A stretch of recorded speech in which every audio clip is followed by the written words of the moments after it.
क्या आप नकली दवाएं खा रहे हैं? क्या आप दवा खाने के बाद भी आपकी बीमारी में आराम नहीं हो रहा है? क्या दवा खाने के बाद भी बढ़ रही है आपकी बीमारी? क्यों फेल हो रही है जांच में दवाएं? क्या पूरा भारत नकली दवाओं की चपेट में है?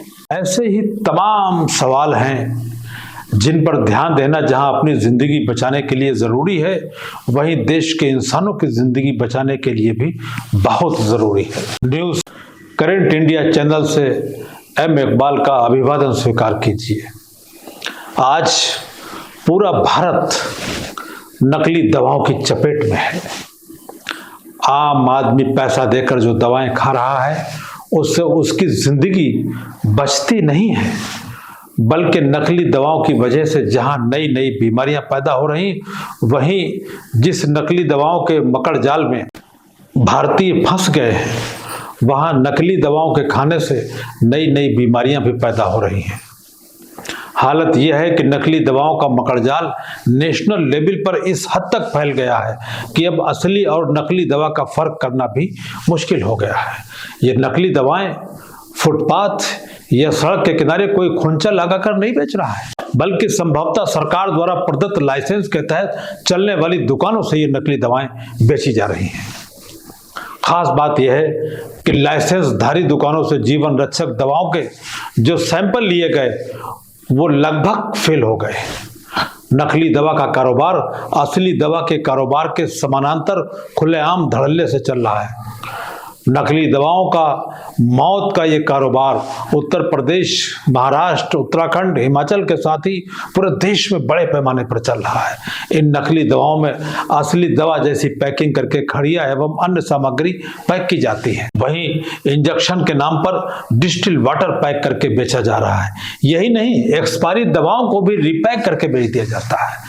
इससे जहां जीवन रक्षक दवाओं की जगह नकली दवाओं से रोगी का मर्ज ठीक नहीं हो रहा, वहीं नकली दवाओं के खाने से नए नए रोग पैदा हो रहे हैं। ड्रग माफिया के खिलाफ उत्तर प्रदेश एवं मध्य प्रदेश सहित कई प्रदेशों में बड़े पैमाने पर कार्रवाई होने के बावजूद नकली दवाओं का कारोबार रुकने का नाम नहीं ले रहा है। अगर मीडिया रिपोर्टों की माने तो मीडिया रिपोर्टों में बताया जा रहा है कि नकली दवा का कारोबार अब हवाला के जरिए भी चल रहा है। इससे जहां करोड़ों अरबों रुपए की टैक्स चोरी हो रही, वहीं इंसानी जिंदगी पर भी भारी खतरा मंडरा रहा है। हिमाचल प्रदेश, उत्तराखंड एवं उत्तर प्रदेश में बड़े पैमाने पर नकली दवाओं का जाल फैला है। नकली दवाओं का माल बिना बिल वाउचर के और बगैर रिकॉर्ड के सिर्फ पर्ची के सहारे चल रहा है। नकली दवाओं के बनाने वालों ने दरअसल डॉक्टरों का दिमाग भी घुमा दिया है। डॉक्टरों को बार बार दवा बदलना पड़ रही, लेकिन मरीज को फायदा नहीं होता है। सबसे बड़ा प्रश्न यह है कि आखिर ये नकली दवाएं क्या असली कंपनियों में बन रही हैं? वरना सोचने वाली बात है कि नकली दवाओं की फैक्ट्रियां कहां लगी हैं और कैसे इनकी सप्लाई मेडिकल स्टोरों पर हो रही है। कैसे थोक दवा विक्रेताओं के जरिए मेडिकल स्टोरों पर नकली दवाएं पहुंचकर बीमार इंसानों की जिंदगी से खिलवाड़ होने का काम कर रही हैं। यही नहीं, नकली दवा का कारोबार अपने चरम पर है।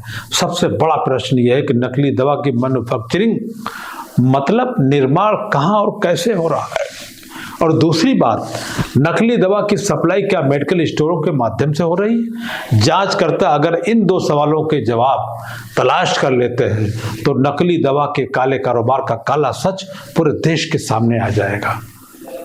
अगर हम उत्तर प्रदेश की बात करें तो उत्तर प्रदेश में ही करीब 72,000 थोक दवा विक्रेता और करीब 1 लाख से ऊपर फुटकर दवा विक्रेता हैं। यहाँ यह भी ध्यान देने योग्य यह तथ्य है कि नकली दवा के साथ ही दवा की खरीद बिक्री में भारी कमीशन का खेल भी सवालों के घेरे में बताया जा रहा है। अब तो हद यह है कि अनेकों प्राइवेट अस्पताल कमीशन के खेल की वजह से डायरेक्ट कंपनियों से दवा मंगाकर खुद सप्लायर बन गए हैं।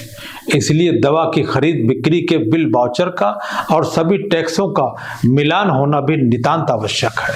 इसलिए जब भी आप दवा खरीदें तो टैक्स पेड बिल वाउचर जरूर ले लें, वरना अगर आपने टैक्स चोरी की कोशिश की तो नकली दवा की चपेट में आने से आपको कोई नहीं रोक सकता है। अब सबसे बड़ा सवाल यह है कि आखिर नकली दवाओं से आपकी जिंदगी कैसे बचेगी। हम आपको कुछ बातें जो बहुत जरूरी है वो बताने जा रहे हैं। अगर आप इन पर ध्यान देंगे तो निश्चित रूप से नकली दवाओं से आपकी जिंदगी बच सकती है। पहला काम यह करना है कि खरीदी गई दवा का QR कोड स्कैन करें। इससे आपकी दवा के संबंध में आपको जानकारी मिल सकती है। दवा जिस भी मेडिकल स्टोर से खरीदें वहां GST पेड बिल लें ताकि दवा की खरीदारी का पूरा रिकॉर्ड आपके पास रहे। दवा लेने से पहले ये सुनिश्चित कर लें कि जिस मेडिकल स्टोर से आप दवा ले रहे हैं क्या उसके पास दवा बेचने का सही वैध लाइसेंस है और वह अधिकृत दवा विक्रेता है। दवा के बिल को विशेष रूप से ध्यान से देखिए, उसमें लिखी गई सूचनाएं क्या सही हैं। ऑनलाइन दवा मंगाने अथवा किसी भी मेडिकल स्टोर से दवा लेने पर अपने डॉक्टर को दवा जरूर दिखाइए, क्योंकि आपके डॉक्टर बेहतर तरीके से असली और नकली दवा के फर्क को समझते हैं। दवा की पैकिंग और उसके सील पर विशेष रूप से ध्यान दीजिए कि वह असली कंपनी की दवा है और उसकी पैकिंग सही है। कहीं एक्सपायरी दवा रिपैक करके तो आपके हाथ नहीं बेची जा रही है। दवा के रैपर पर ओवर राइटिंग तो नहीं की गई है या फिर अलग से कोई कागज की चिप्पी लगाकर कीमत वगैरह तो नहीं बढ़ाई गई है। और दवा खाने से पहले एक्सपायरी जरूर देख लीजिए, क्योंकि ये आपकी जिंदगी का मामला है। दवा जब भी खरीदें अपने जाने समझे मेडिकल स्टोर से ही खरीदें और यह सुनिश्चित कर लें कि क्या वह सरकार द्वारा निर्धारित नियमों के अनुसार अधिकृत दवा विक्रेता है।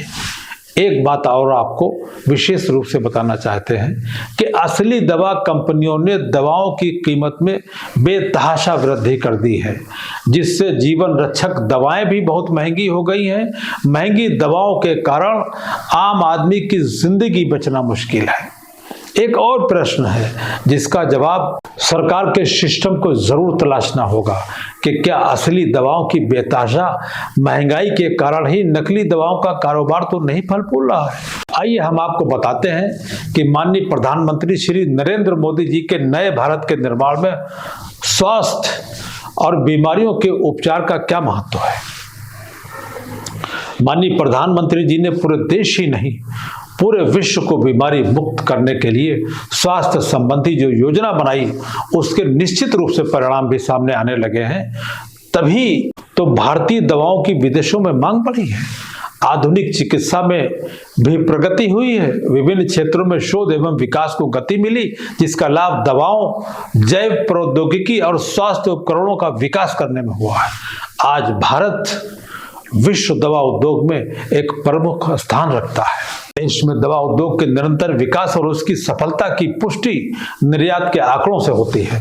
वर्ष 2013-14 से 2021-22 के बीच भारतीय दवा उद्योग का निर्यात करीब 90,415 करोड़ रुपए से 103% की वृद्धि के साथ बढ़कर 1,83,422 करोड़ रुपए हो गया। महज 8 वर्षों में दवा उद्योग 10 अरब डॉलर तक पहुंच गया। कोरोना काल में दवा उद्योग का विकास अद्भुत है, लेकिन आज मीडिया में जो नकली दवाओं की खबरें आ रही हैं वो पूरे देश के लिए बहुत चिंताजनक है।